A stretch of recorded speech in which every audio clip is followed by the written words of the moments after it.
Hi, welcome back to my channel. If you're new here, my name's Alora and I make motherhood and lifestyle content. I'm a stay-at-home mom to my almost 2-year-old son, and I'm also currently pregnant with baby number 2. She will be here in April, so very, very soon. If you'd like to see future videos, be sure to subscribe down below. I would love that. It would mean so much to me. In today's video, I'll be showing you 5 different dinners that I cook for my family throughout the week. Currently, we are a family of 3, so I don't need to make too much. I cook for a toddler, a picky one at that. So I have to constantly be thinking of what will my son eat. So are these fancy? No. But these are budget friendly and I would say most of the time toddler friendly as well. Just depends on the day. If you're a toddler mom, you understand. I will be linking all the recipes that I've used down below in the description box. And just a disclaimer, none of these recipes are my own. I found these on food blogs and those recipes belong to those food blogs. I'm just simply here to show you what I'm making for my family throughout the week. So without further ado, let's get into today's video and get cooking. Starting off with meal number 1, a ground beef orzo with tomato cream sauce. I'm going to start off by dicing half an onion. And then to a hot pan, I'm going to add my beef and onion and just brown that up. I'm going to then drain my beef because it had a lot of grease to it.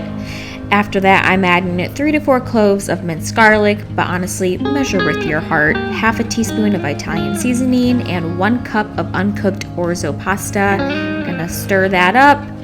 I'm going to then add my tomato sauce. You're going to need about 14 ounces, 3/4 cup of beef broth, 1 cup of heavy cream, but I used half and half. And then I'm just putting in a dash of Worcestershire sauce, and then I'm going to give that a quick stir. Bring that to a low boil and allow the orzo to cook. Once the orzo is nice and soft, I'm then going to add half a cup of grated Parmesan cheese, and I'm going to add about 2 cups of fresh spinach.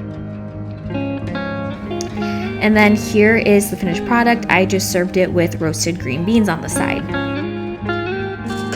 Now I'm just going to make this $1 million chicken bake. I'm going to start off by lining 5 slices of bacon on a cookie sheet. I'm going to stick that into a 375 degree heated oven for about 10 minutes. Once the timer has gone off, I'm going to take them out, flip the slices, and stick it in for 10 more minutes to finish baking. Now that the bacon is nice and crispy, I'm going to transfer it to a paper towel lined plate to get off some of the grease.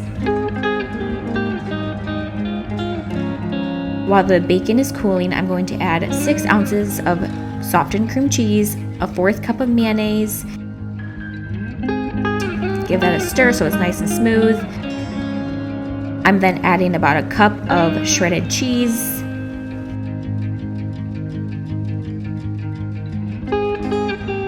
Now that the bacon is nice and cool, I'm going to crumble it up with some scissors.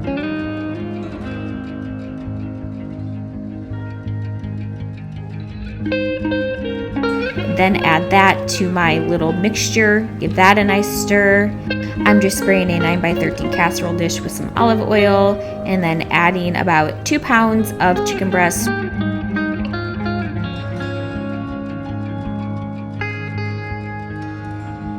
I'm then going to spoon the mixture over top the chicken breast. I'm just spreading it out here. Once I've spread it out, I'm going to sprinkle about half a cup of cheese over the top.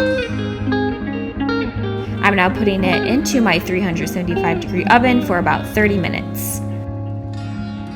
And here is the beauty. You guys will be dreaming about this. I just served it with some roasted broccoli and homemade sourdough drop biscuits. Next up, we have a family favorite, and that is homemade shepherd's pie. I'm going to start off by dicing around 1.5 to 2 pounds of potatoes. I'm now adding that to a pan and sprinkling some salt on top. I cover the potatoes with some water and bring the potatoes to a boil. While the potatoes are boiling, I'm just making my seasoning mixture: 2 teaspoons of dried parsley, 1 teaspoon of dried rosemary, 1 teaspoon dried thyme, half teaspoon salt, and half teaspoon of ground black pepper.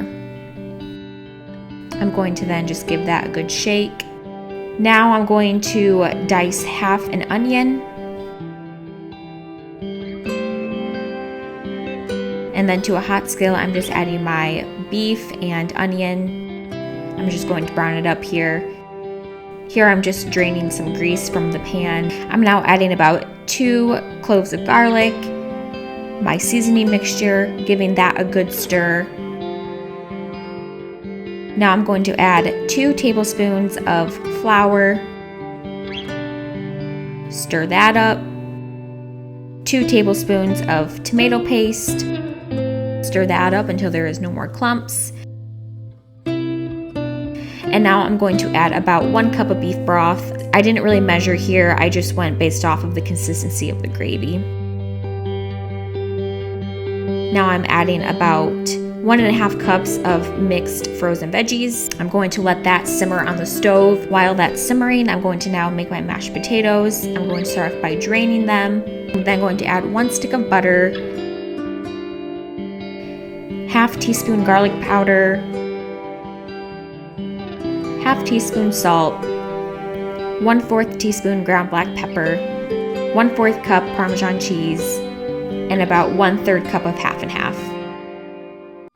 I'm then going to fluff the potatoes.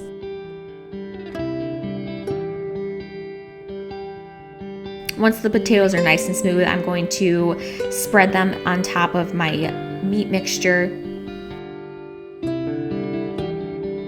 Sprinkle some dried parsley on top. I'm then going to stick it into a 400-degree preheated oven for about 30 minutes. Here she is in all of her glory. This is comfort food to the max. My family loves this recipe.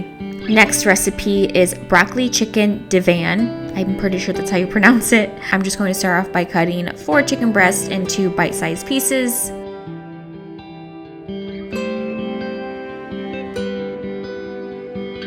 To a hot skillet, I'm adding 1 tablespoon of olive oil. I'm just going to swirl that around and then add my chicken pieces to the pan.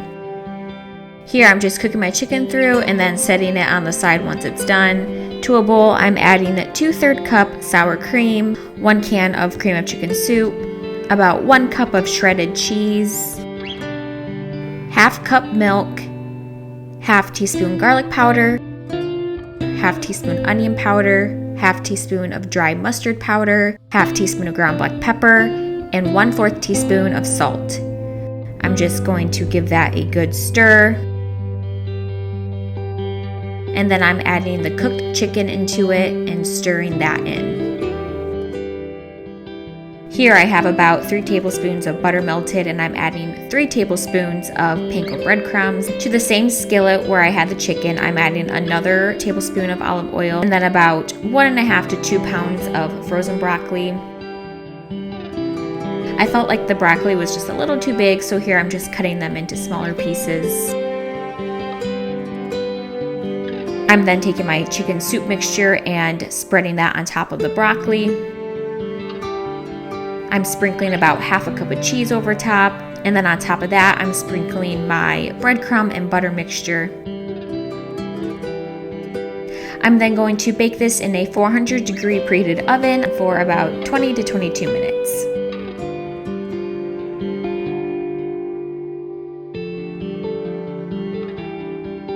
This came out so yummy and bubbly.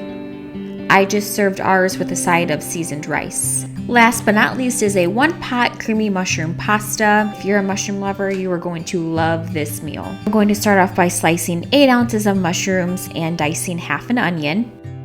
To a hot skillet, I'm adding 2 tablespoons of butter. Once that has melted, I'm then going to saute my mushrooms and onion.